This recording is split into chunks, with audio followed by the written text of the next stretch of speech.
Buenos días. Vamos a dar un par de minutos para que se conecten los demás compañeros.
Bien, vamos a iniciar.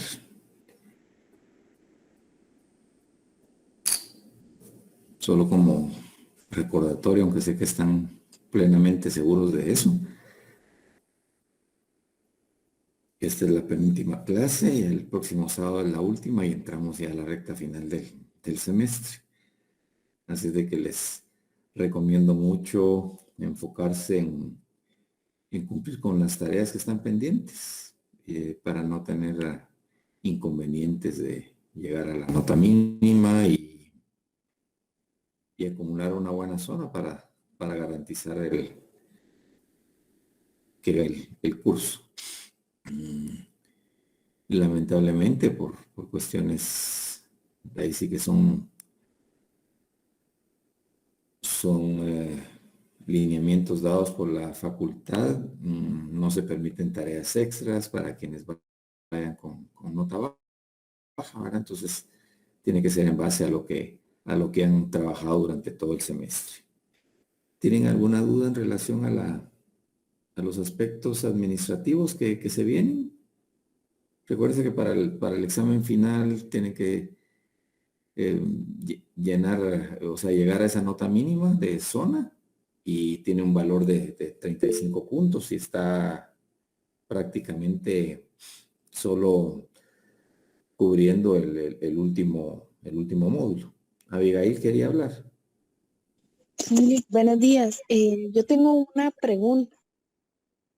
Sí, Fíjese que a mí no me aparece la nota de los dos primeros parciales. Entonces no sé si a usted sí le aparece, porque a mí me aparecen cero las dos notas de los primeros dos parciales. dice que las indicaciones de la facultad fueron mantener ocultas las notas, entonces Eh, no sé por qué ruta la tienen que consultar, que tienen que estar al día en sus cuotas, que es uno de los requisitos para poder visualizar la plataforma completa. Pero no sé cómo lo han hecho los demás compañeros. En el portal hemos revisado o en la aplicación de la UMG. Ok, ese es el punto, Abigail, ¿no?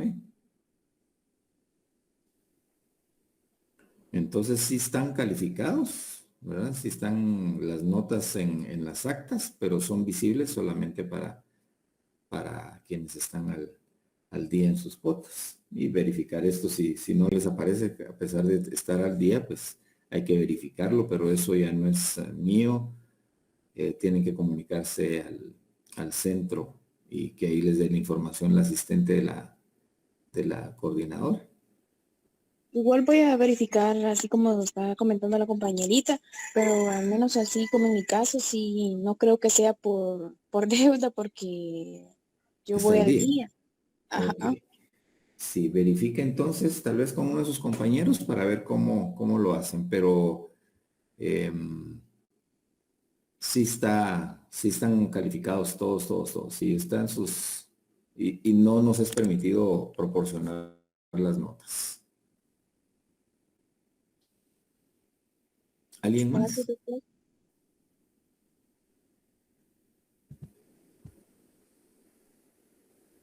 Siempre voy a verificar en este momentito, Abigail, en su caso, dame un minutito nada más para verificar si está.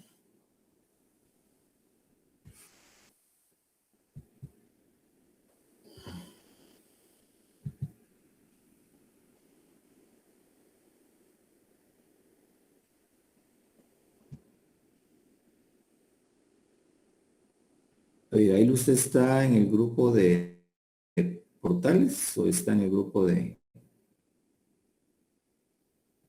Guastatoya?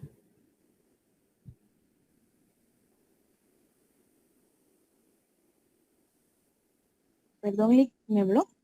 Si está en portales o en Guastatoya. No, en el grupo de Guastatoya. Ah, déjeme ver entonces.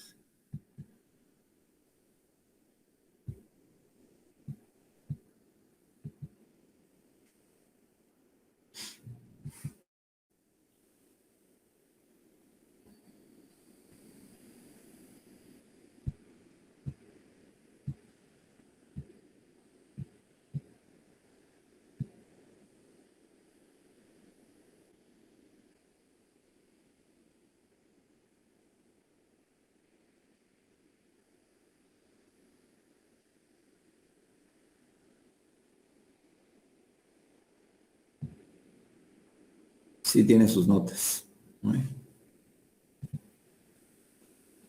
Sí tiene las notas de sus dos parciales. Solo es de verificarlo entonces. Ah, bueno, está bien, licenciado. Gracias.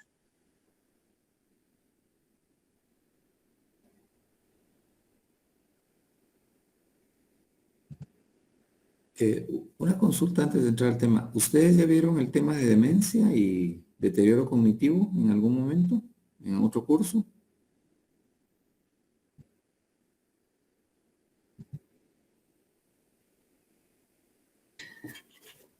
Pues directamente no, doctor, buenos días.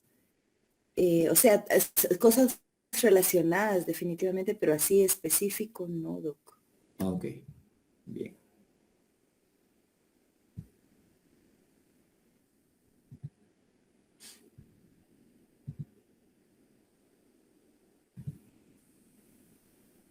¿Ven la pantalla ahí? Sí, doctor. Ok. Bien, entonces el día de hoy es un tema un poquito extenso y de repente algunas cosas las voy a pasar muy rápido asumiendo, pero ya me aclaró Mireia que no han visto tan a fondo el tema. Eh, porque en demencia y en deterioro cognitivo hay muchas causas y vamos a ver tal vez las más frecuentes y no las vamos a ver tan a fondo, pero sí para cerrar el tema el día de hoy, abordamos el manejo y el tratamiento al final. La demencia se considera como un síndrome, ¿verdad? Caracterizado por un deterioro crónico y global de las funciones superiores. Y cuando hablamos de funciones superiores, estamos hablando de memoria, pensamiento, las habilidades sociales y que estas, digamos, este deterioro es lo suficientemente grave que interfiere la vida diaria. El dato típico es el deterioro intelectual, pero regularmente se acompaña de otros síntomas y de otras manifestaciones, ¿verdad? Como alteraciones de la conducta y el estado de ánimo. Es causada por una disfunción cerebral, ¿verdad? Generalizada, es un problema intracerebral y regularmente obedece a enfermedades de tipo degenerativo. Em, la demencia, digamos, va incrementando su su potencial de desarrollarse de acuerdo a también a la edad de las personas y vean cómo es el cambio tan dramático que la demencia en personas de entre 65 y 70 años es apenas el 2%. Pero en la siguiente década, digamos, en mayores de 80 años, sube a un 20%. Entonces, es la principal causa de incapacidad a largo plazo en la tercera edad. O sea, demencia es de las causas incapacitantes a largo plazo en pacientes de la tercera edad. Y la enfermedad de Alzheimer es la demencia más común y comprende más o menos el 60% de los casos. Entonces, estos porcentajes no los confundamos, ¿verdad? O sea, de todos los que tienen problema de demencia, más o menos el 60% de ellos es a causa de la enfermedad de Alzheimer. Y estos porcentajes son diferentes, o sea, entre personas entre los 65 y 70 años, 2% de ellas presentan problemas de demencia. Pero en la década de los 80, 20% de las personas pueden estar afectadas por aspectos de demencia o deterioro cognitivo.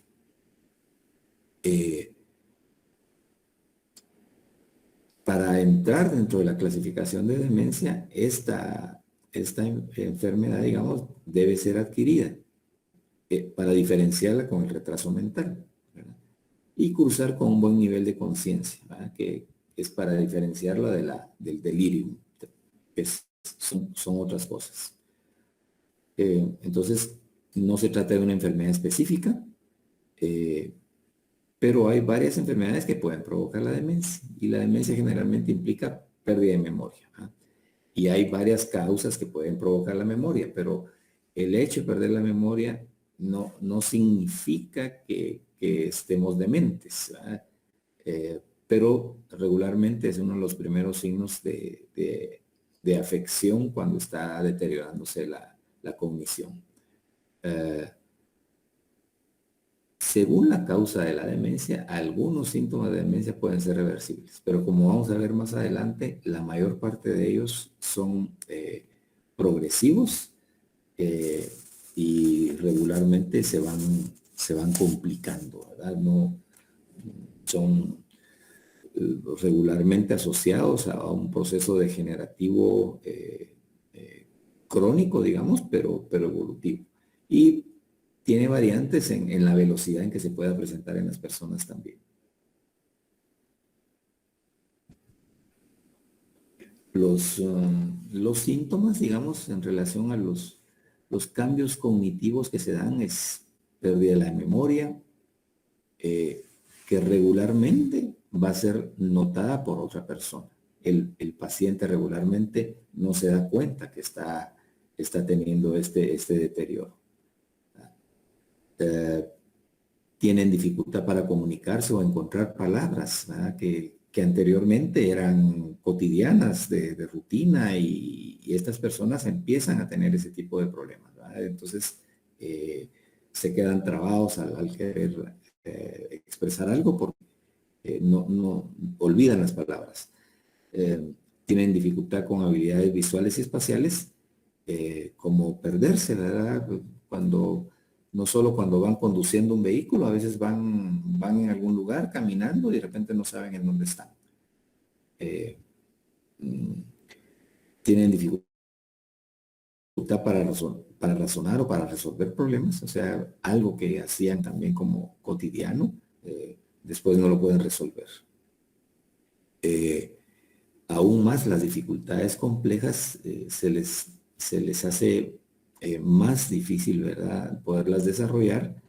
Se les va complicando mucho los procesos de planificación y organización, y esto de lo complejo a lo sencillo, a veces hasta actividades o eventos sencillos no los pueden llegar a organizar o planificar.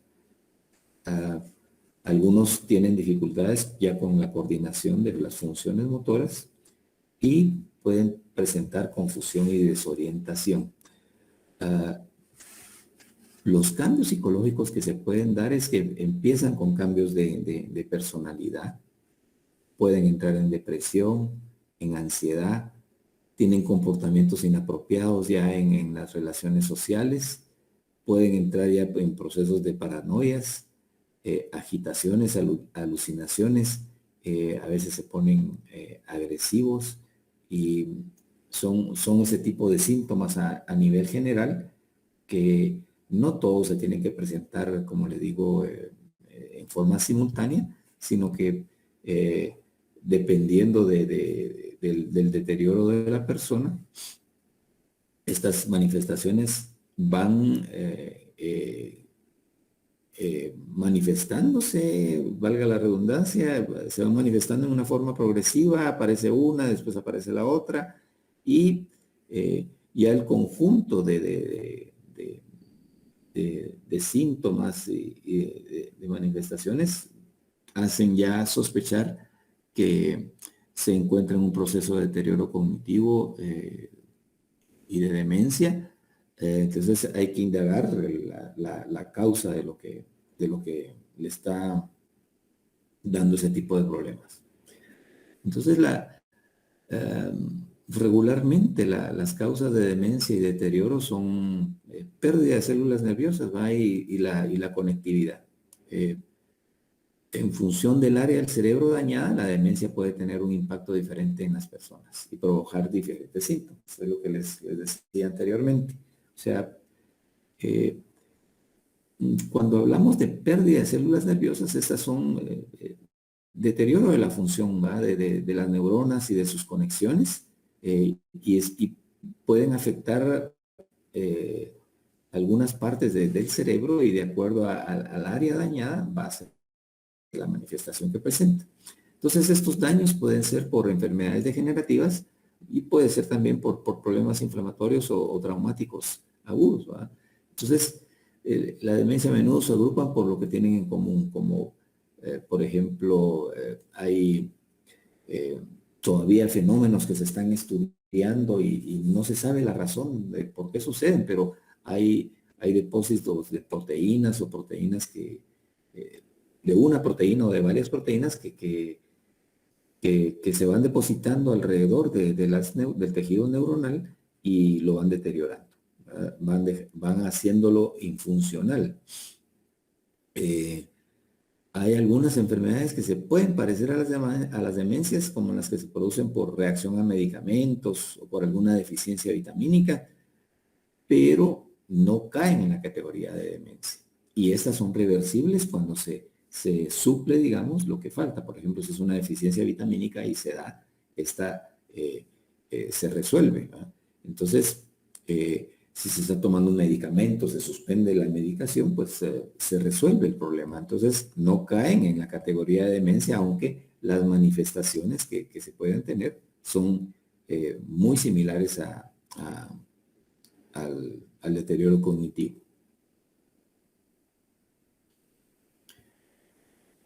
Entonces, cuando hablamos de demencias progresivas, tenemos que hablar de las más comunes, y la enfermedad de Alzheimer es la causa más común de demencia que tenemos hasta el momento a nivel global. No se conocen todas las causas de la enfermedad de Alzheimer, ¿verdad? Pero los expertos saben que un pequeño porcentaje está relacionado con mutaciones vinculadas a 3 genes. Y estas se pueden transmitir, estas se pueden heredar, se pasan de padres a hijos. Los genes que están implicados en la enfermedad de Alzheimer, el que más, digamos, riesgo de que se refleje es el E4 APOE. Esto no es tan importante que ustedes lo asuman, lo aprendan. Cuando hablamos de genética hay una complicación de variantes y de categorización de todos los genes. Hay un... Doctor, ¿sí? Disculpe. Por ejemplo, en el caso de una persona que no tiene genética con esa situación de Alzheimer, sería un caso especial de esa mutación. Entonces, Yo pensé que solo era genética. Por ejemplo, cuando alguien aparece así, digo yo, ¿quién de la familia fue así, verdad? Entonces, o sea que eso le puede dar a cualquier Eh, gente. Sí, sí, fíjese que como les digo, Alzheimer, ustedes saben que es relativamente nuevo en el campo de la descripción de las patologías. Antes se creía que era parte del envejecimiento, pero cuando se dieron cuenta que había personas relativamente más jóvenes que estaban con esos procesos, entonces empezaron a estudiar la enfermedad. Entonces, eh, hay personas que en su cadena hereditaria, digamos, en sus familiares no existen antecedentes de Alzheimer y desarrollan Alzheimer, ¿verdad? Entonces son como que el primero. Eh, no todos digamos, no todos los hijos de una persona que padeció de Alzheimer van a padecer Alzheimer. Pero sí se ha vinculado que los hijos que padecen Alzheimer, de personas que tuvieron Alzheimer, tienen este problema en la genética, ¿verdad? Y no en todos los genes, en algunos genes. Entonces, todavía este es un campo de investigación para identificar cuáles son los otros factores que se tienen que determinar y que, como les digo, están en análisis. El campo de la genética ahorita es una investigación eh, eh, muy importante, muy fina, digamos, ¿verdad? Muy a fondo, pero muy compleja, por esa misma cadena, esa cantidad de genes, esas estructuras tan microscópicas que tenemos, eh, y que hay tanta interrelación entre los mismos genes. Entonces, esa es lo que yo le puedo decir. No hay algo así tajante que se diga, se tiene esto, y todo. Cuando se tiene un antecedente de familiar, directo, digamos, de Alzheimer, hay que estar atentos a los síntomas, ¿verdad? Y hay Gracias. cierto tipo de grupos eh, étnicos que son más propensos a padecer Alzheimer y también la manifestación de la enfermedad en este tipo de grupos, en algunos se da en una forma más temprana que en otros. Entonces, como le digo, esos son puntos de investigación que todavía no tienen, digamos, como que categorizado y determinado al 100% la casuística las causas Doc, de las Alzheimer. ¿y qué grupos étnicos, Doc? Qué interesante, perdone. Mire, eso regularmente en europeos hay más probabilidades, ¿verdad? Gracias. Bueno, los pacientes con la enfermedad de Alzheimer tienen placas y ovillos en el cerebro. O sea, las placas son grupos de una proteína llamada beta-amiloide y los ovillos son ovillos fibrosos compuestos de proteína tau. La proteína tau también es una proteína que está vinculada a una cadena genética, ¿verdad? Entonces, se cree que estos grupos dañan las neuronas sanas y las fibras que los conectan. Entonces, que una sustancia envolviera la neurona y la inutilizara, ¿verdad? Le evita la conducción. Se tuvo una teoría de que eran bacterias no identificadas que estaban consumiéndose a las neuronas y a las conexiones. Entonces, esto fue teoría, se descartó y ahora se habla de proteínas que hacen infuncionar el tejido neuronal. Vamos a hablar un poquito más de Alzheimer más adelante. Y la otra demencia progresiva es una demencia que se llama de cuerpos de Lewy. Esta es también un deterioro cognitivo, una demencia que en este momento está considerada como la segunda en el orden de frecuencia después del Alzheimer. Es más común en hombres y la prevalencia en función a los estudios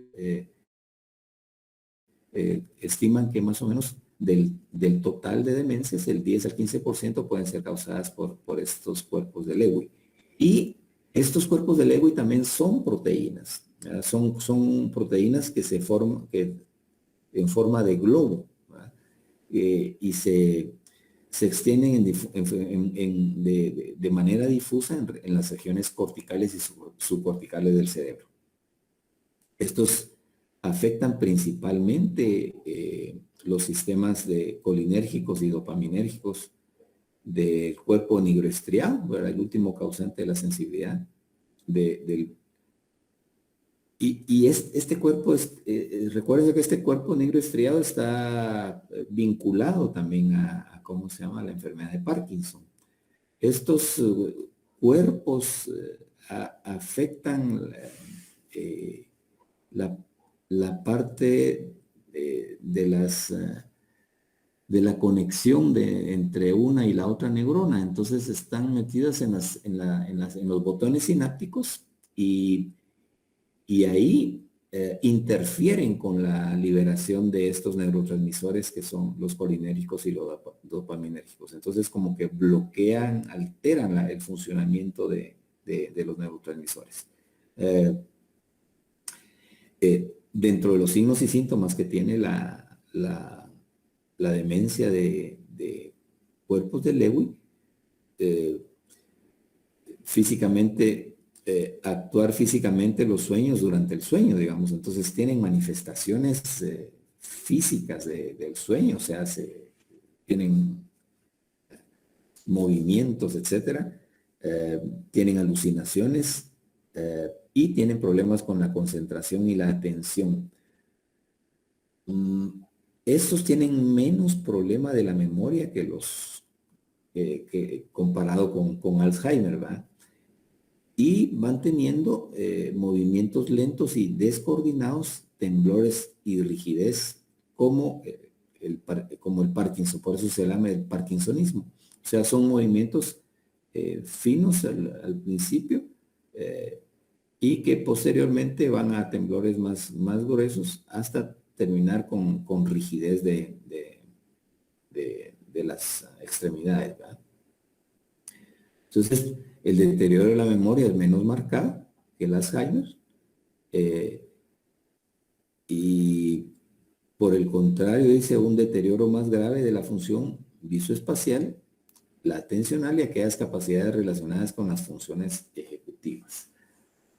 Y las funciones ejecutivas, si se acuerdan ustedes, son las funciones aquellas de todo lo que implica la planificación, la anticipación, todo lo que lo conlleva el poder desarrollar procesos que son secuenciales, que uno los tiene que prever, los tiene que realizar de acuerdo al entorno, a los recursos, etcétera, etcétera. Una de las características más significativas de este tipo de demencia es que presenta una fluctuación cognitiva y muy pronunciada en periodos cortos de tiempo. O sea, estas personas de repente están totalmente lúcidas y luego entran en confusión, ¿verdad? Entonces esto es alterno y progresivamente se va haciendo cada vez menor esos momentos de lucidez cuando la persona está completamente cuerda. Y está muy relacionada la demencia de cuerpos de Lewy y la enfermedad de Parkinson, porque se asocia al agotamiento y desajuste de esos neurotransmisores, como la acetilcolina y la dopamina, por este efecto que les decía yo que altera estos globos proteínicos, van a bloquear esas pequeñas vesiculitas en las cuales tienen acumulado, digamos, los neurotransmisores a nivel de los botones sinápticos. Otro tipo de demencia es la demencia vascular. Y este tipo de demencia es causado por el daño de vasos sanguíneos que suministran sangre al cerebro. O sea, al no haber suministro de sangre, va a haber muerte cerebral. O sea, va a haber muerte de células neuronales, de conectividad, etc. Entonces son microvasos, ¿verdad? Son vasitos sanguíneos pequeños que pueden causar, dependiendo de la cantidad de vasos afectados, así va a ser el daño que se va a ir reflejando en el deterioro cognitivo. Y también pueden dañar fibras de la sustancia gris del cerebro. Entonces, a esto se le puede llamar una demencia multiinfarto, porque son arterias muy chiquititas que se van infartando. Una arteria infartada quiere decir que colapsa y ya no lleva sangre a las células que antes irrigaba, ¿verdad? Entonces, se trata de una demencia de vasos pequeños e infartos en áreas estratégicas. O sea, depende de dónde sea ese daño, así va a ser la manifestación. Y regularmente, los factores que hacen que mueva ese tejido vascular son también enfermedades degenerativas progresivas, ¿verdad? Son enfermedades crónicas que si no se tratan bien, o sea, si no se manejan bien, entonces, de acuerdo a eso, así van a ser las manifestaciones. Entonces, pacientes diabéticos, pacientes con colesterol elevado, lípidos elevados, pacientes hipertensos, son los que potencialmente pueden estar, digamos, en riesgo de desarrollar este tipo de demencia, de demencia vascular, ¿verdad? O sea, la diabetes es una de las más frecuentes enfermedades que causa este tipo de problema. Ustedes de repente han conocido a personas diabéticas que se les tiene que cortar, digamos, un dedo, un pie, porque se les van haciendo llagas, se les ponen morados, ¿verdad? Se les necrosa el tejido prácticamente, se les muere el tejido y regularmente la muerte empieza por órganos distales, ¿verdad? Como un dedo que se empieza a poner negrito de la parte más distal, y eso es porque la vascularidad ahí es mucho más fina, son vasitos más pequeños. Y entonces empieza a morir el tejido porque no está irrigándose, entonces no se oxigena, no le llega glucosa, no le llegan los elementos críticos de vida a la célula, entonces se mueren. Y eso es lo que sucede también en el cerebro, ¿verdad? Con vasitos pequeñitos. Entonces, ahí va muriendo el tejido, al igual como como se necrosa un dedo, así se necrosa el tejido adentro. Entonces, solo que en el caso de esto hay como que elementos que les diría que no es una necrosis que pudra, digamos, entre comillas, el tejido neurológico, pero sí deja de funcionar prácticamente, es decir, que entre el lenguaje coloquial diríamos que se seca esa parte del cerebro. También el colesterol, acuérdense que engrosa y elimina la luz por donde pasa, digamos, internamente, ¿verdad? Van engrosando la arteria, van eliminando la luz por donde pasa la sangre hasta que llegara a colapsarlo totalmente, y eso hace que se reduzca progresivamente la irrigación hasta que ya no pueda pasar nada de sangre. Entonces, estos son factores, y mientras más descuidada está la enfermedad, más deterioro va a haber. De esa cuenta, por ejemplo, ustedes ven que un diabético descuidado empieza a dejar, o sea, ya no ve, está lleno de úlceras en los pies, y el perder la visión en un diabético es signo también de que va a estar perdiendo su capacidad, digamos, cognitiva. Entonces va a haber deterioro neurológico. Los ojos también están irrigados por arterias bien chiquititas, y la pérdida de visión de un diabético es por eso. La enfermedad de Alzheimer y la demencia vascular comparten muchos factores de riesgo, y se ha propuesto que sus patologías se traslapan. O sea, hay procesos inmunológicos e inflamatorios que se combinan y son contraproducentes, digamos, en este tipo de procesos.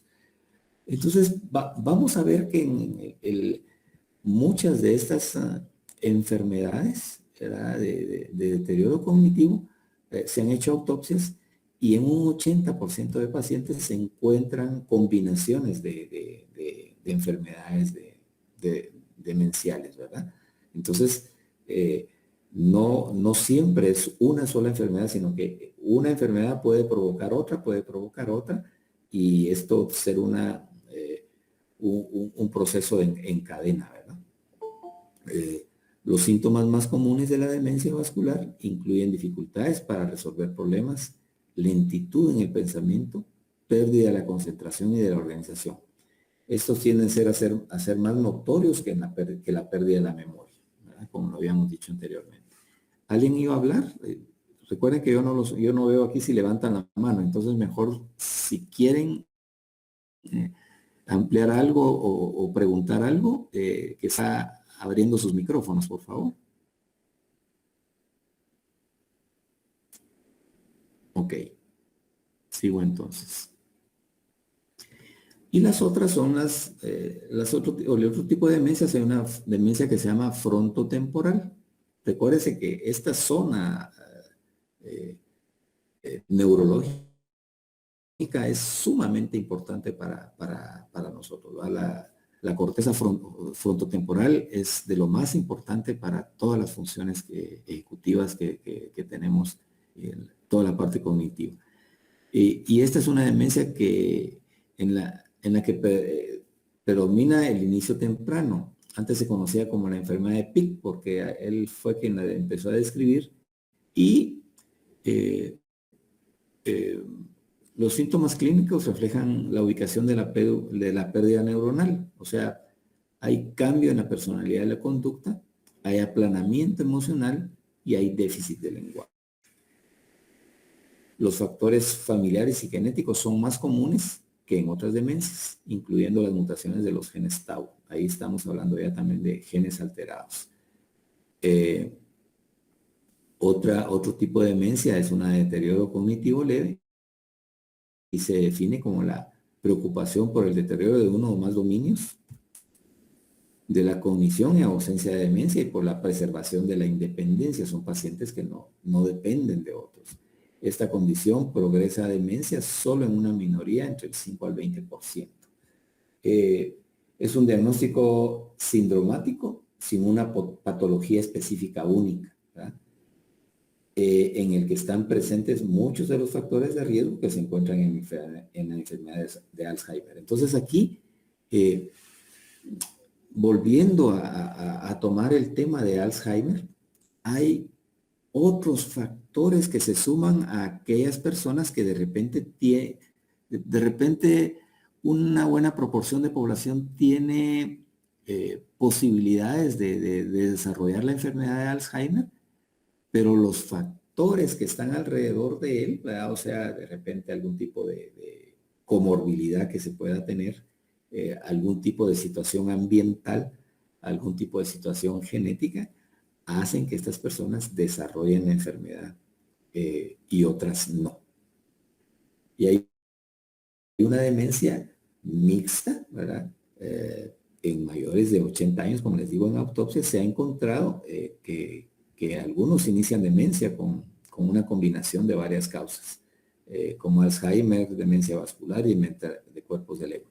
Y están haciéndose estudios, ¿verdad? Todavía para ver qué factores hacen que algunos desarrollen una demencia combinada con las diferentes causas que hemos estado viendo, ¿verdad? Los factores que tiene Alzheimer, la demencia de cuerpos de Lewy y también la parte de vascular, ¿verdad? Hasta aquí llegaríamos, digamos, en una descripción muy rápida de las principales causas de demencia o de deterioro cognitivo.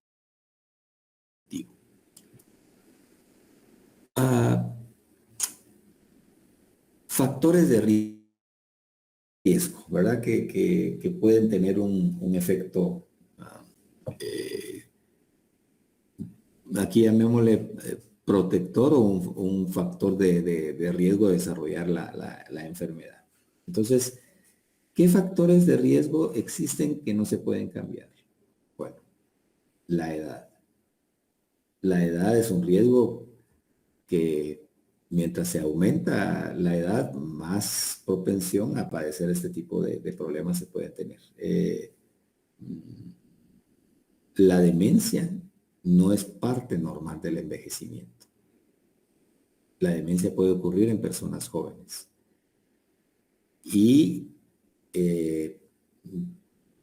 hay un proceso de envejecimiento, pero el envejecimiento no conlleva un deterioro cognitivo.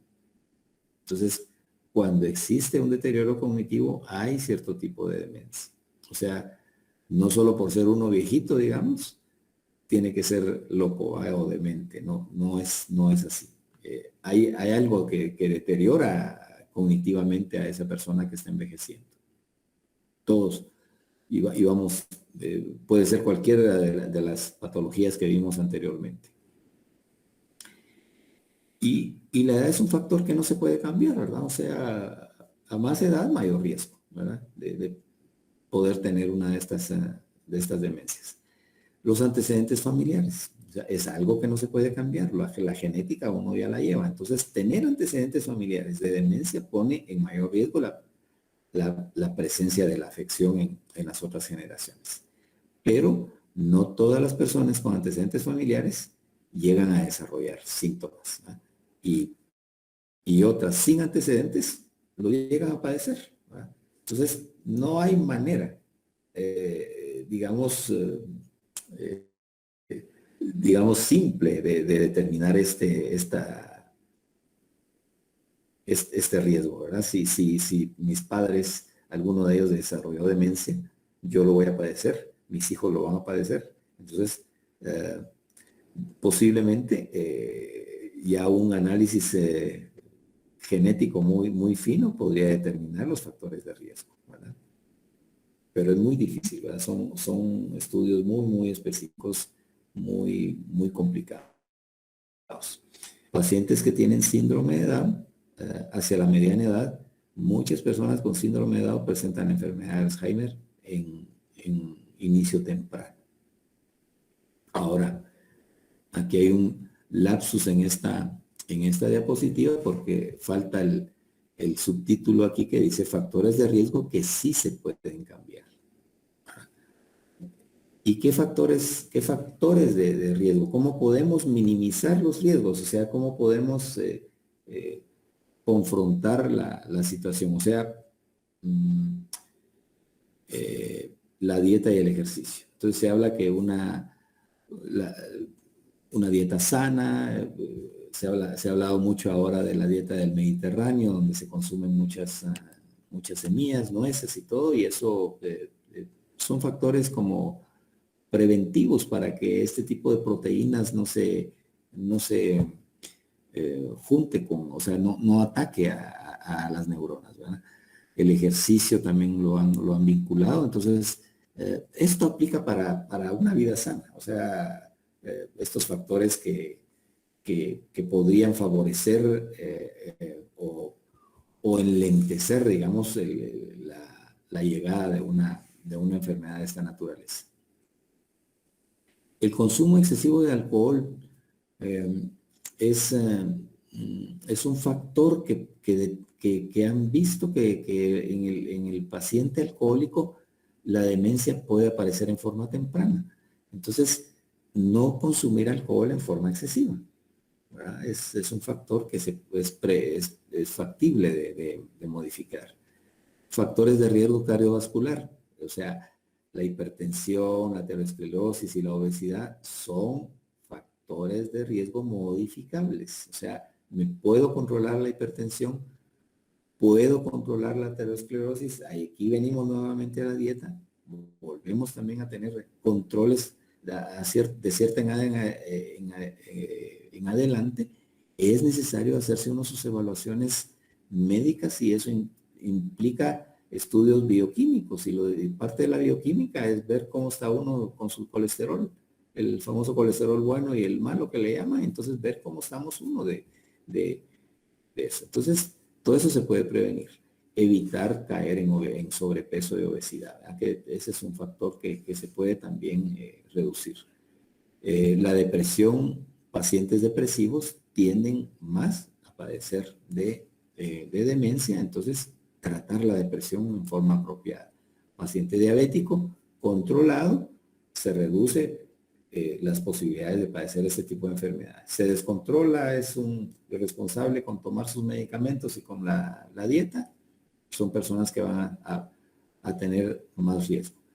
Personas que fuman demasiado se han encontrado como un factor en los pacientes con demencia. Se habla también de contaminación del aire y han encontrado que, por ejemplo, en algunas personas de estas, principalmente con los que se exponen mucho al humo del tráfico y al humo de la quema de madera. Y vean esto tan importante porque en nuestro medio todavía, en las áreas rurales, se cocina mucho con leña y en ambientes que son microambientes cerrados. Entonces la gente está expuesta mucho al humo de sus hogueras, ¿verdad? El traumatismo craneal. Las personas que han sido sometidas a traumas continuos, digamos, por ejemplo, personas, por decir algo, los que practican deportes donde hay continuo trauma craneoencefálico, el boxeo, el kickboxer, todo lo que conlleva estar golpeándose el coco y lleva riesgos de esa. Se ha visto eso en futbolistas, en fútbol americano, no solo el que tiene una continuidad, sino que el que llega a tener golpes importantes, las personas que han tenido conmociones cerebrales. Entonces, por ejemplo, aún los jugadores de fútbol que cabecean y todo son, digamos, golpes fuertes, que se tiene que saber colocar bien la cabeza, pero el balón viene a una velocidad y con una fuerza que ocasiona un trauma craneoencefálico. Alteraciones del sueño, personas que padecen de apnea del sueño, otro tipo de alteraciones se pueden también modificar, o sea, la apnea del sueño es algo que tiene que tratarse. Estas personas continuamente hacen hipoxias cerebrales y eso puede ir dañando progresivamente. Entonces, tratar la apnea del sueño, ¿verdad? Personas que roncan y que a veces se quedan sin respirar y que a veces se asusta uno y hasta tiene que pegarle el codazo para que se recuerde que tiene que respirar. Otros hablan de deficiencias vitamínicas y nutricionales, ¿verdad? Entonces, personas que tienen bajos niveles de vitamina D, B6, B12 y folatos se han encontrado con un factor de riesgo. Entonces, aquí volvemos a la línea 1, una buena dieta balanceada, evitar procesos de desnutrición o procesos de avitaminosis. Y algunos medicamentos que dicen que pueden empeorar la memoria, el consumo de sustancias y algunos medicamentos de uso poco común, digamos, también pueden darse acá. ¿Algo que quieran aclarar o ampliar acá? Doctor, disculpe, por ejemplo, esas medicinas que promueven, ¿qué porcentaje ayudan a las personas de tercera edad o que estén con... Ok, lo vamos a ver más adelantito, ¿eh? Ahí se menciona. Vaya, doctor, perdón. Ok. El tratamiento. Entonces, el manejo de la demencia y otros trastornos relacionados, el tratamiento se ha enfocado a los dos tipos de síntomas, ¿verdad? Primero los déficits cognitivos y después los rasgos no cognitivos, o sea, los síntomas conductuales y psicológicos de demencia. O sea, aquellas alteraciones afectivas, psicóticas y conductuales, pacientes que se deprimen, pacientes agresivos, pacientes que se tienen a veces que manejar como que fueran esquizofrénicos por sus manifestaciones. Entonces, Uno es el déficit cognitivo y otro son las manifestaciones. Entonces, hacia ahí se va, hacia ahí se tira el enfoque del manejo. Entonces,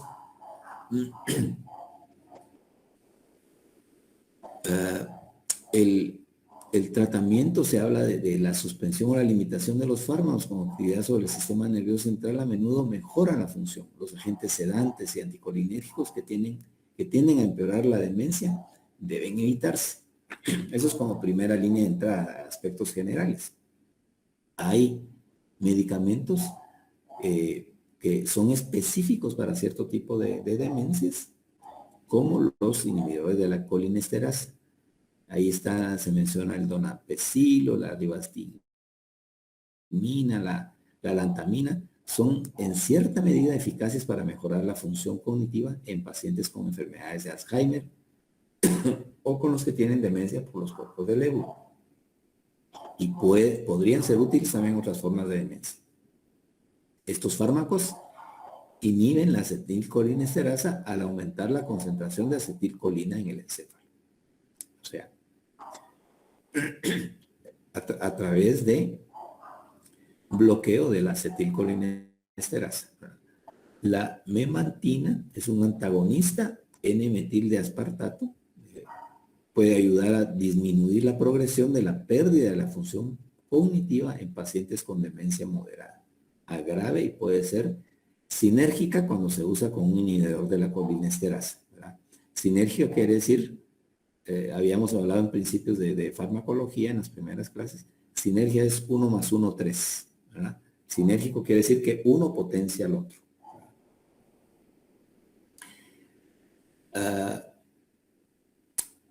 No, y partiendo, cuando hablamos de tratamiento, anticipándole, ¿verdad? Ahorita no hay ningún medicamento que logre contener o resolver la situación de las demencias. O sea, son progresivas y aquí lo que se hace es como que reducir la velocidad, ¿verdad? Contener un poquito la enfermedad, enlentecerla, que las manifestaciones sean más tardías, pero o que sean menos, las manifestaciones sean menos graves, pero regularmente va a haber un proceso progresivo, ¿verdad? Y lo otro que les hablaba es tratar los otros síntomas, las otras manifestaciones asociadas a la demencia. Aquí los pacientes con demencia y signos de depresión deben ser tratados con antidepresivos no anticolinérgicos, preferiblemente inhibidores selectivos de la recaptación de la serotonina. Recuérdense que de esta clase va de los ISRS. Los inhibidores de la colinesterasa son, estos son los genéricos, digamos, y las marcas comerciales más comunes, y actúan aumentando los niveles de un mensajero químico involucrado en la memoria y el razonamiento. Entonces, aunque se usan principalmente para Alzheimer, estos medicamentos se usan también para los cuerpos de Lewy y la enfermedad de Parkinson. Y tiene, como muchos medicamentos, efectos secundarios. Estos pueden provocar náuseas, vómitos, diarrea, y pueden causar bradicardia, o sea, disminuir la frecuencia cardíaca, pueden provocar desmayos y alteraciones del sueño. Esto conlleva, digamos, una redosificación de los medicamentos. La memantina actúa regulando la actividad del glutamato, que es otro mensajero químico de los neurotransmisores en las funciones cerebrales que es importante en el aprendizaje y la memoria. En algunos casos la memantina se receta con un inhibidor, con un inhibidor de la colinesterasa, o sea, regularmente estos hay que utilizarlos juntos. Y otros medicamentos, lo que les mencionaba anteriormente, ¿va? Si hay depresión, tratar la depresión. Si hay alteraciones del sueño, si hay alucinaciones, parkinsonismo, agitación, pues hay que ver qué otro tipo de medicamento se puede combinar.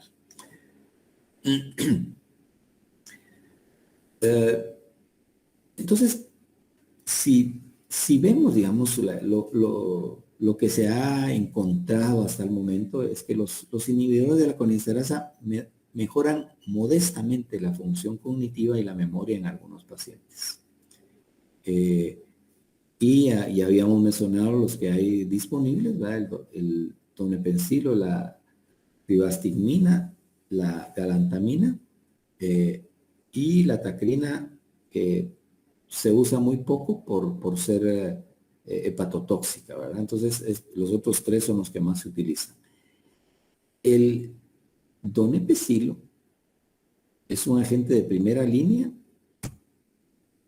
porque tiene una dosificación que se da una vez al día y es bien tolerado.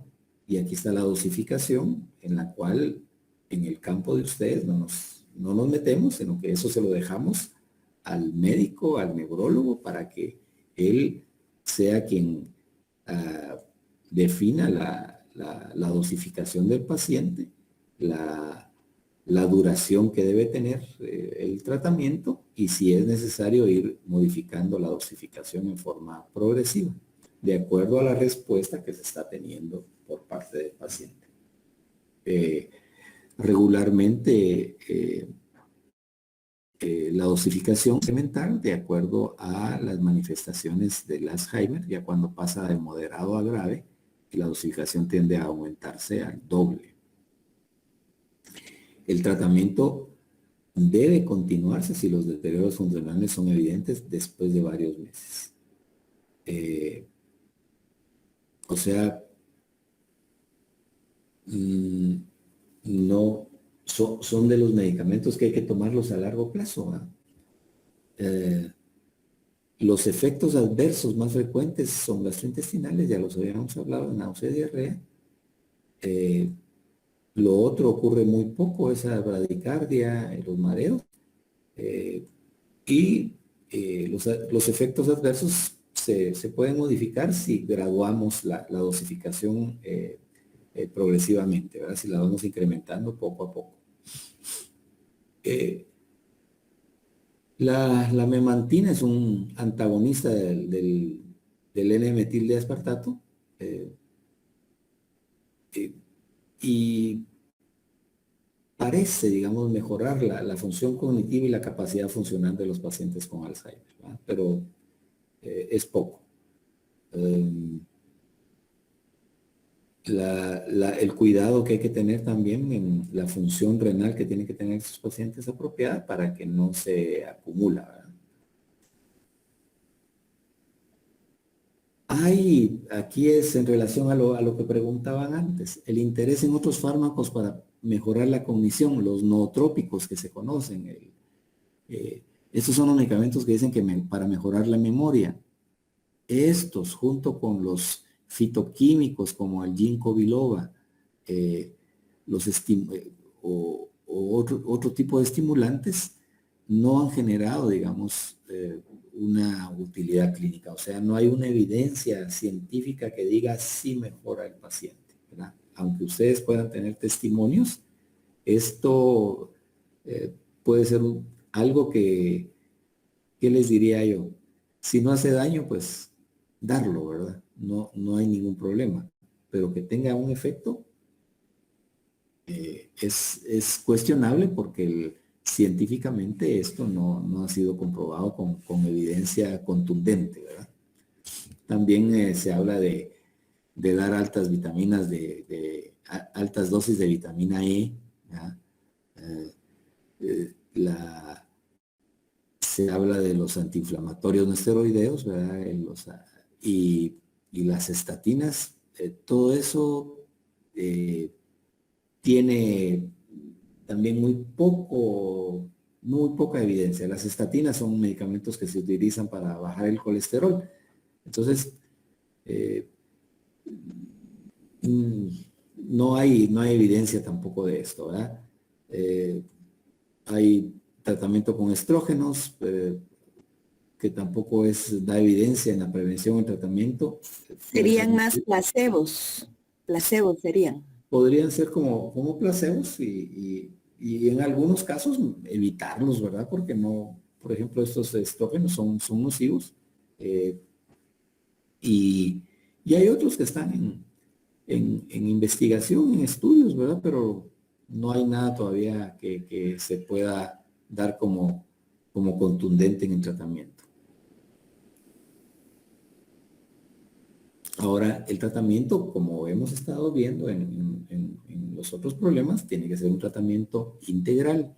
Entonces, este tipo de pacientes tiene que tener un abordaje de esa naturaleza, tanto el paciente como la familia. Son pacientes difíciles, ¿verdad? De manejar y crean conflicto. Por mucho que se les ame, se llega a crear un conflicto en la rutina de la familia. Entonces, se recomienda tener terapia ocupacional con ellos. Parte de lo ocupacional es fortalecerles a ellos los músculos, digamos, principalmente piernas, ¿verdad? Las piernas son tan importantes en la tercera edad para prevenir accidentes y que se caigan y que puedan tener fracturas, que eso los complica más. Aquí la principal fractura, la de cadera, ¿verdad? La del fémur, la cabeza del fémur, y una fractura de cabeza de fémur se trae abajo a las personas y muchos de ellos mueren en poco tiempo, ¿verdad? Existen cirugías, existen prótesis maravillosas, pero no todo el mundo tiene la posibilidad de tener acceso a una prótesis y luego a los procesos que implica el rehabilitar a la persona para que vuelva a caminar, ¿verdad? Regularmente son personas que quedan en cama y los que son operados no tienen posibilidades de estar yendo a esa rehabilitación, a fisioterapia, y terminan con un andador o terminan también en cama y terminan muriendo rápidamente y deteriorándose, ¿va? Emocionalmente. Entonces la terapia ocupacional también para el control del comportamiento y para prepararse al curso de la demencia. Entonces se debe fomentar el ejercicio y participar en las actividades. Aquí lo importante es hacer que el paciente también esté en el entorno de la familia, ¿verdad? Y que participe en actividades no peligrosas, ¿verdad? Lo otro es tener cuidados en la modificación del entorno, hacer una casa más segura, ¿verdad?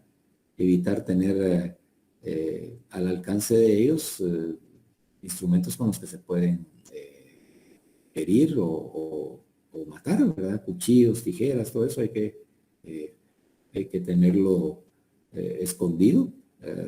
Las llaves de los carros hay que tenerlas escondidas también porque de repente salen, agarran el carro y se van. Reducir el desorden, los ruidos excesivos, ¿verdad? Para que estas personas no se alteren, ¿verdad? Y se puedan concentrar en lo que están tratando de hacer y que puedan actuar. Si se puede, ¿verdad? Cuando hay recursos, sistemas de monitoreo, o sea, cámaras o audios, principalmente donde se moviliza la persona, ¿verdad? Eso es para tener una vigilancia. Prácticamente se convierten en niños y en niños conflictivos, ¿verdad? Que hay que estar vigilando. Se deben establecer rituales, ¿verdad? Especialmente los nocturnos. Las manifestaciones de la demencia a veces también no se sabe por qué se dan más en la noche. Entonces, establecer rituales de calmar al paciente a la persona, ¿verdad? Antes de llevarlo a dormir, tratar de dormirlo a la misma hora, no tenerle estímulos visuales al momento de que se acuesta, por ejemplo, televisión, celular, etcétera. Tenerle un ambiente apacible en su lugar de descanso. Simplificarle sus tareas, ¿verdad? Hacerle tareas en pasos más simples, concentrarse en el éxito, no en el fracaso.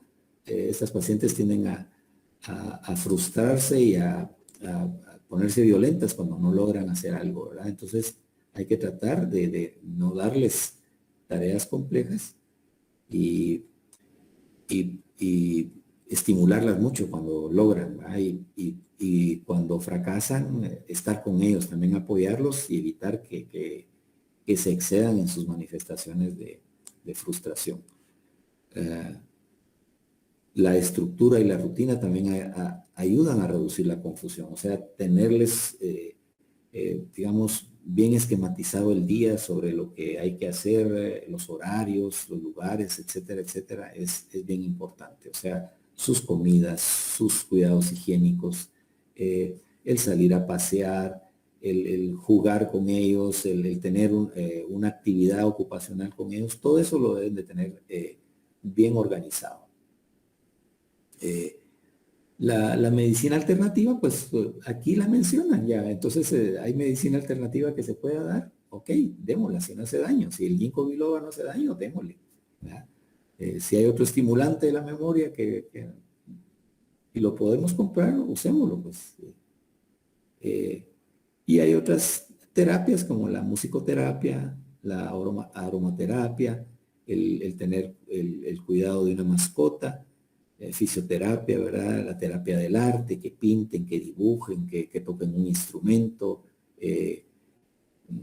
ese tipo de cosas, ¿verdad? Se recomienda también ponerles videos familiares para que ellos, ahora es fácil tener un montón de videitos, ¿verdad? Tomados con el celular y para que estén ellos, digamos, en contacto con los lugares y con las personas que regularmente se estaba y que posiblemente en su deterioro los puede llegar a olvidar. Principio de la prescripción médica, pues aquí volvemos a las primeras clases que tuvimos en este curso y son los principios que se le dan a la población anciana. Y esto involucra a la familia. Los enfoques no farmacológicos son el pilar para el manejo de la demencia. O sea, todo lo que vimos en la lámina anterior es lo más importante que un medicamento que sabemos que solo va a contener la enfermedad, pero no la va a eliminar, no la va a curar. Disminuyen la necesidad de medicación para ciertos síntomas, el entorno apropiado, la aproximación centrada en el paciente que ofrezca apoyo, tiempo suficiente para ellos, ¿verdad? Si nosotros no disponemos de ese tiempo, contar con un cuidador, mejor si es un cuidador de la familia, si no alguien entrenado, ¿verdad? Y a la persona que lo va a hacer, entrenarla en terapia, en estas terapias que son importantes. Este tipo de pacientes son sujetos o son víctimas de maltrato por trabajadores de salud, ¿verdad? Muchas veces el cuidado en centros de hospitalización de estas personas son sometidos a maltrato, ¿verdad? Entre las estrategias específicas para tratar el deterioro cognitivo y mantener la función cognitiva se incluyen la estimulación grupal estructurada, apoyos para la memoria, entrenamiento y rehabilitación cognitiva, lo que habíamos hablado antes. Pueden hacer ustedes juegos con ellos, llenar crucigramas sencillos de repente, hacer ejercicios matemáticos, sumas y restas simples, etcétera, cosas ejercicios de identificación de figuras, de imágenes, etc. En el caso de los síntomas conductales y psiquiátricos de la demencia, las opciones incluyen la estimulación multisensorial, música y danza, ya lo habíamos visto, la aromaterapia, la terapia animal, la terapia de reminiscencias y masajes, ¿verdad?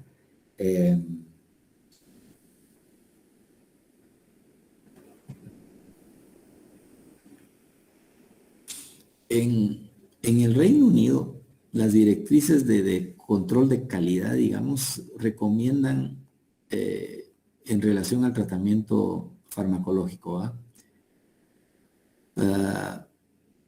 los 3 inhibidores que se hablaban de la acetilcolinesterasa autorizados como una opción para la enfermedad de Alzheimer leve o moderada. Y si están contraindicados o no son tolerados, la memantina es la opción para los niveles moderado a severo de la enfermedad de Alzheimer. No se tienen que utilizar para la demencia vascular o el deterioro cognitivo leve a menos que se esté participando en una prueba clínica, muy controlada.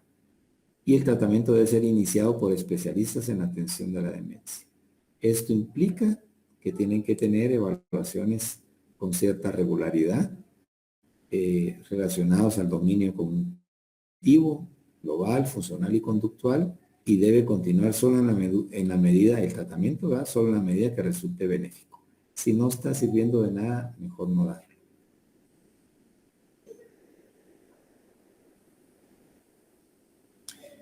En relación a los síntomas conductuales y psiquiátricos de la demencia, estas recomendaciones dicen que los antipsicóticos solo deberían de usarse para síntomas severos de la demencia después de una cuidadosa evaluación de los riesgos y beneficios de esos medicamentos. Y como lo hemos hablado anteriormente, iniciar con dosis bajas, la duración del tratamiento limitada, con mucha supervisión sobre los efectos adversos que puedan tener. De fallar las medidas no farmacológicas o los antipsicóticos, los inhibidores de la acetilcoliniterasa son la opción para la demencia leve o moderada, y la memantina sigue siendo como una opción subsecuente después de los inhibidores de la acetilcolinesterasa. Hasta ahí, digamos, dejaríamos la presentación. Hay tablas que indican el uso de otros medicamentos para otro tipo de alteraciones, pero los hemos visto y las pueden encontrar ustedes en las referencias bibliográficas que se dan en el manejo de demencia. Pero es un problema, en conclusión, podríamos decir que es un problema complejo de manejar, todavía con una expectativa muy, muy limitada con lo que existe, ¿verdad? O sea, el paciente se va a seguir deteriorando, la enfermedad va a tener su progresión, y mientras más progresión se tiene, más grave es las manifestaciones del paciente, y se tiene que ajustar al otro tipo de tratamiento, ¿verdad?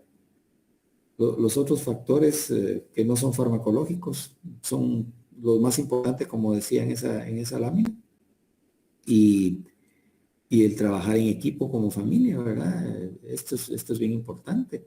En nuestras familias, pues, dependiendo cómo somos, hay desde familias que a la gente de la tercera edad están viviendo solos, y la pareja es quien se tiene que hacer cargo de esta otra persona.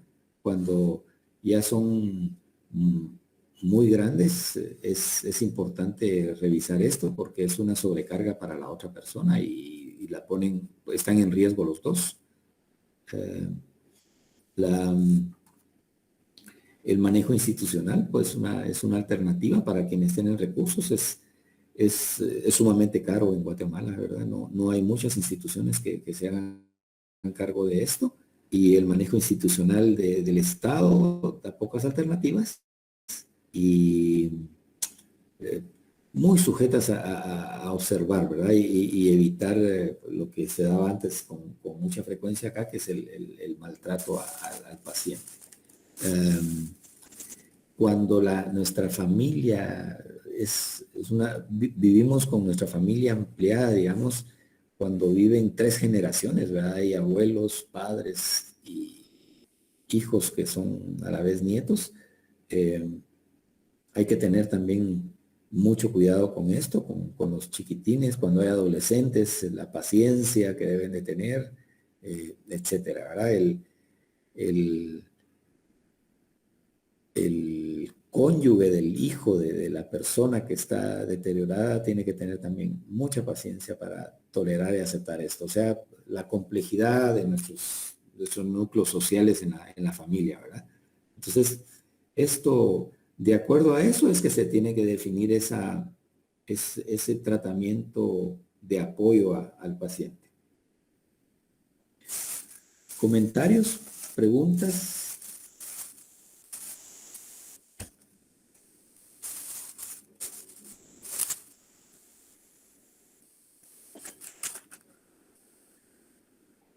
No se queden tan calladitos, todavía tenemos unos minutos.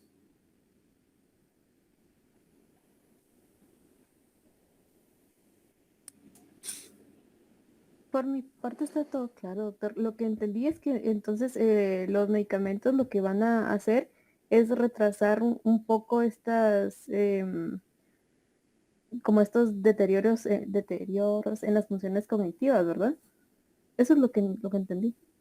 Sí, sí, y en ciertos momentos mejoran un poquito la cuestión de la memoria, las cuestiones cognitivas, pero como la enfermedad regular, este tipo de enfermedades regularmente son progresivas. En cierto momento va a haber que modificar la dosificación, pero va a haber deterioro y también no es, uno no puede ser, no hay factores predictivos para que nos digan cómo se va a ir manifestando, cómo va a ser la respuesta a los medicamentos, qué rapidez va a tener la evolución de la enfermedad. Se ha observado pues que en los pacientes con Alzheimer, que mientras más temprano se presenta la enfermedad, el deterioro va a ser más rápido, la evolución va a ser más catastrófica, ¿verdad? Doc, yo no sé, no estoy muy inmiscuida en el tema, digamos, estatal de cómo está la situación, pero según yo veo, estamos graves con lo que es el apoyo a las personas de la tercera edad. Es triste aquí en Guatemala para las personas de la tercera edad o personas que tienen ese tipo de problemas porque no hay apoyo de ninguna parte y entonces mi comentario, ¿verdad? Como futuros psicólogos tenemos que tener conciencia de qué es lo que sucede, qué pasa y sensibilizarnos, ¿verdad? Porque, por ejemplo, los ancianos, los señores que manejan buses, ahorita creo que ya quitaron eso, pero lo que hacían era que como les habían dado un carnet, los señores se pasaban rápido para no llevarse a las personas de la tercera edad, ¿verdad?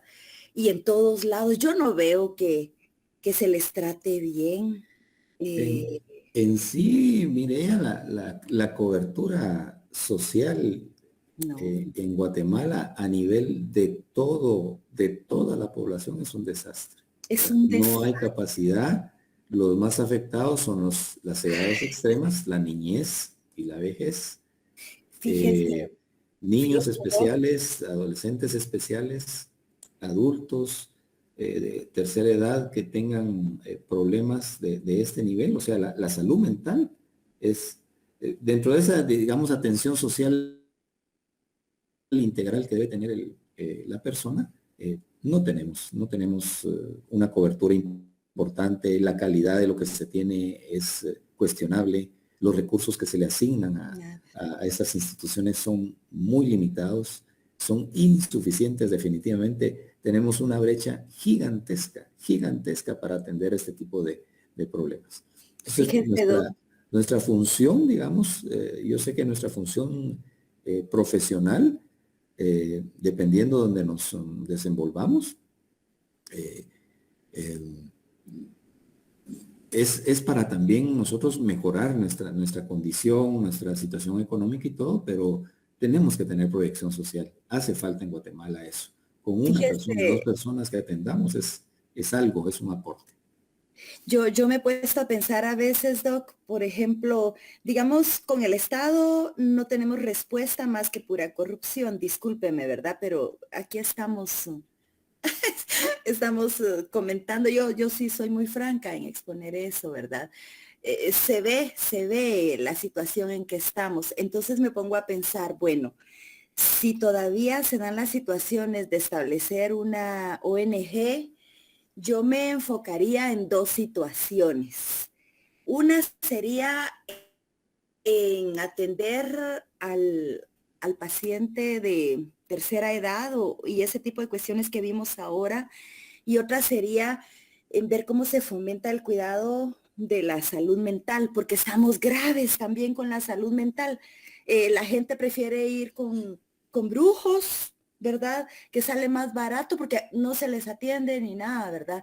Y si en algún momento nosotros como futuros psicólogos, futuros profesionales de la salud mental, realizamos ese tipo de gestiones y logramos tener una ONG, ojalá que seamos honrados, ¿verdad? Porque el problema de las ONG es que también es otro montón de robo, ¿verdad?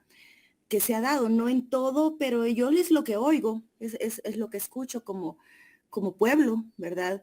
Entonces, ojalá, yo al menos pienso que en algún momento podría acudirse a ese tipo de situaciones, pero lo hago con la intención de darle importancia, porque de aquí a que alguno de nosotros, ojalá cambie el sistema político, pero que alguno de nosotros nos llamen para ser ministros de salud o algo, o jalar, ¿verdad? Porque el gobierno quiera tener conciencia, va a estar muy difícil.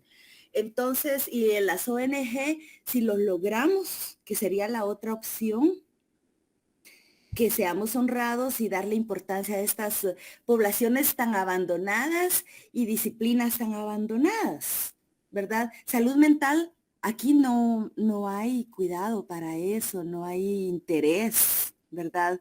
El anciano, el adulto, tercera edad, mire, es lamentable lo que le voy a comentar, pero mi papá murió de cáncer, ¿verdad? Y me recuerdo, y teníamos IX, tuve que demandar al IX porque no le querían dar medicina y pues yo tenía que hacer todo lo que se pudiera para tenerle un día más con vida, ¿verdad? Entonces me recuerdo que en las idas al IX, que es algo que ya es un derecho adquirido, imagínense cómo estaría lo nacional, ¿verdad? Me recuerdo que uno de los jefes de ahí estaba bromeando con otro y le decía, ay Dios, ojalá que se murieran todos esos. Se imagina el montón de gente en oncología y con cáncer, ¿verdad? Ay, Doc, fue terrible escuchar esas expresiones, aunque fueran bromas o qué sé yo, porque pues yo andaba llevando a mi papá ahí, ¿verdad? Entonces él estaba en el grupo de ojalá se muriera, ¿verdad?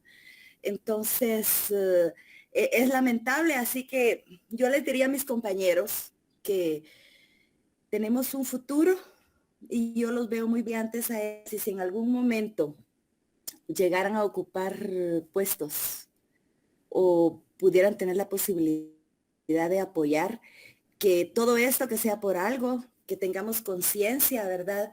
Dos situaciones veo yo. Salud mental por los suelos, no se le da importancia, ¿verdad? Y cuidado a la persona de la tercera edad o gente que tiene problema de enfermedades, ¿verdad? Mentales. Gracias, Doc. Disculpe si ocupé mucho tiempo. No, ¿alguien más?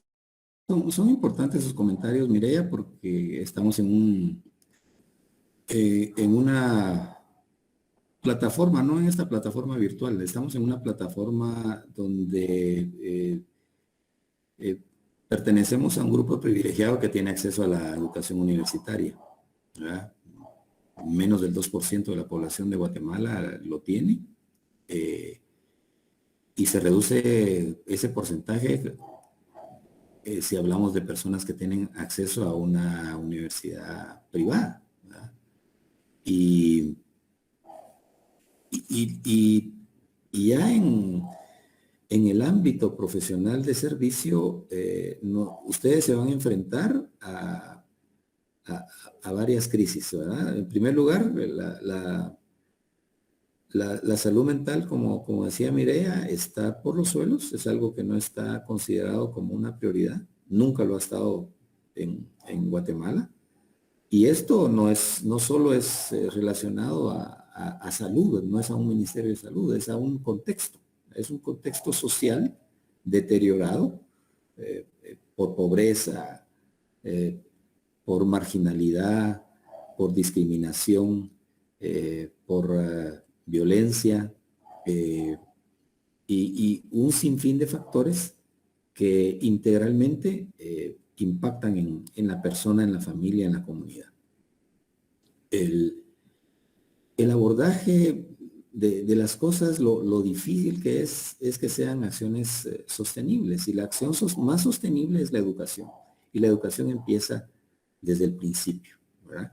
Y ahí estamos mal. Entonces, si no está priorizada la salud mental, la salud mental no es dirigida a los locos como usualmente lo conceptualiza la gente. La salud mental es parte de la integralidad de un individuo. Y eso así se tiene que manejar. Entonces, si nos deterioramos emocionalmente, nos va a traer implicaciones en lo físico, en lo social, ¿verdad? Va a haber más violencia, va a haber más discriminación, va a haber menos aceptación, va a haber más marginalidad. Entonces, todo es un entorno bien complejo, donde van, como les digo, a enfrentarse a una realidad crítica, donde no van a encontrar un respaldo de Estado, ¿verdad?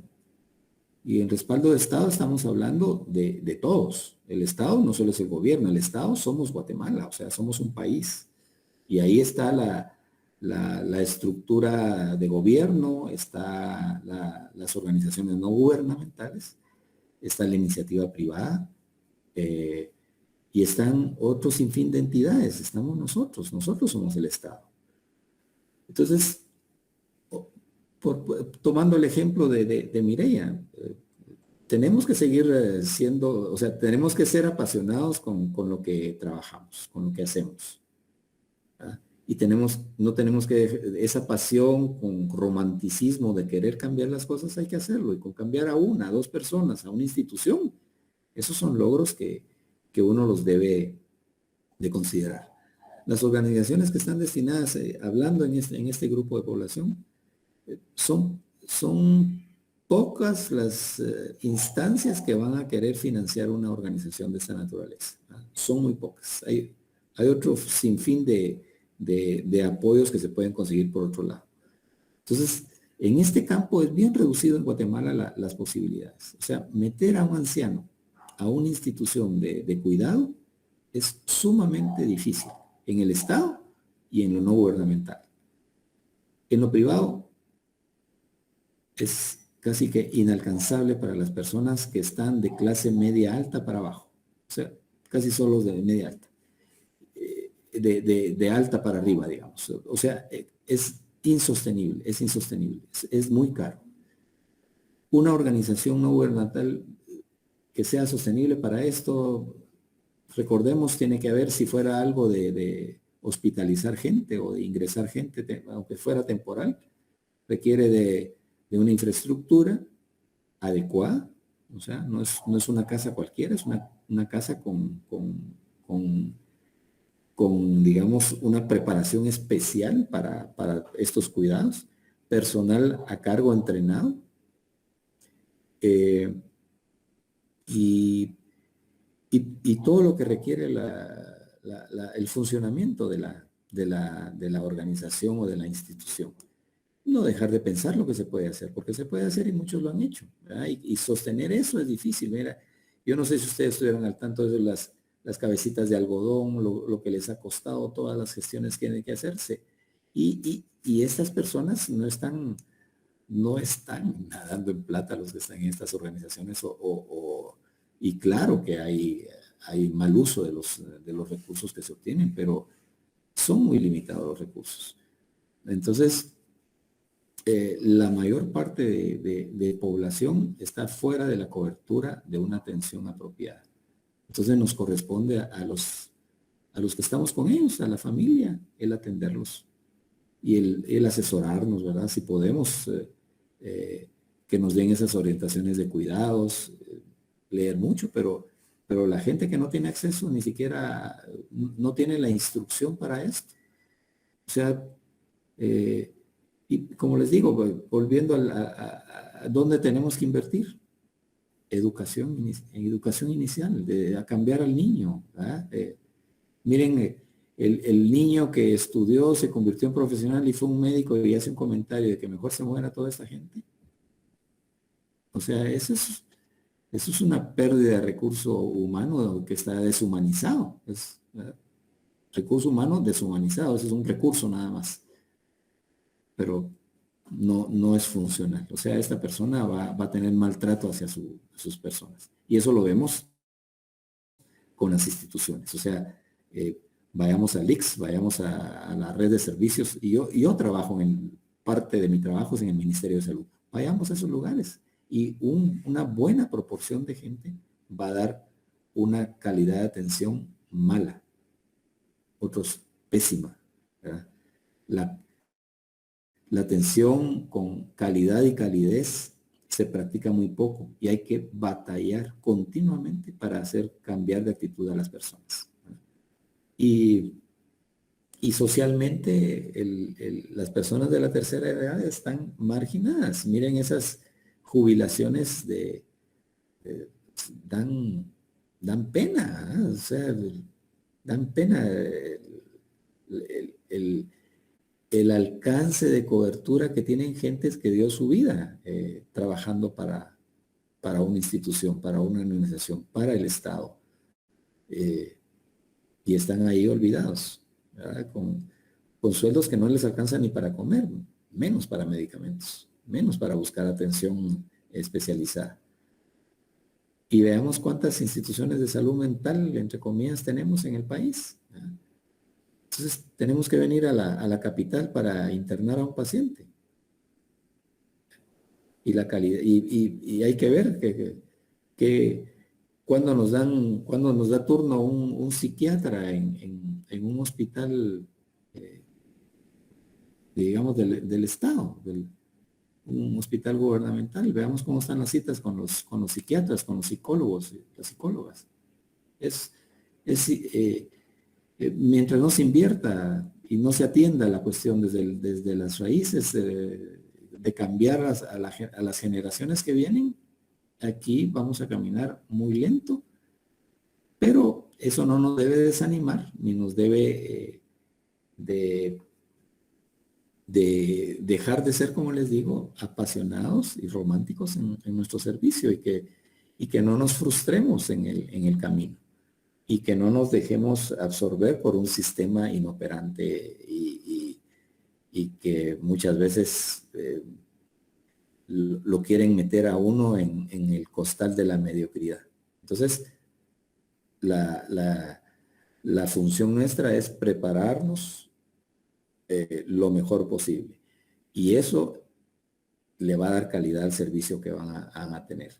Pero también ser estrictos en nuestros principios y eso le va a dar calidez a la atención que vamos a dar. Entonces, eso es vital, eso es vital. Entonces, yo no puedo ser como funcionario público, yo me debo a la población, ¿verdad? O sea, yo tengo mi cartel universitario porque estudié en una universidad donde pagaba mi inscripción y pagaba 60 quetzales al año. O sea, son 5 quetzales mensuales lo que pagué yo en la Universidad de San Carlos para obtener mi título de médico, mi especialidad en pediatría, estudiar neonatología. Eso se lo debo yo ahí. Entonces, ¿cómo voy a devolver con un mal servicio lo que yo he obtenido y lo que me ha ayudado a tener una calidad de vida mejor? ¿Verdad? Soy de los pocos que de ese porcentaje mínimo que tiene acceso a la universidad. Así es de que siéntanse ustedes privilegiadas con estar en esto y sigan sus aspiraciones, pero no se deshumanicen, ¿verdad? No se deshumanicen ni se vayan a frustrar en el camino. Esto es una batalla hasta el final, ¿verdad? Así es de que yo ahí los dejo. Gracias por los comentarios, gracias por participar y creo que es una plataforma apropiada para ir sensibilizándonos, ¿verdad? Sobre lo que se les viene y sobre lo que tienen que hacer.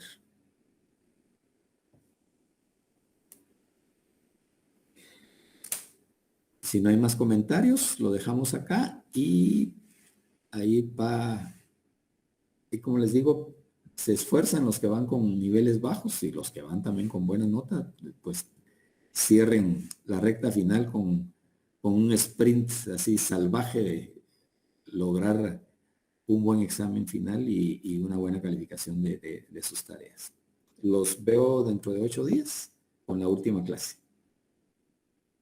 Gracias, licenciado. Feliz día. Bueno, Gracias, doctor. Feliz día, Buen día. licenciado. hasta luego. Feliz día, doctor. Hasta luego.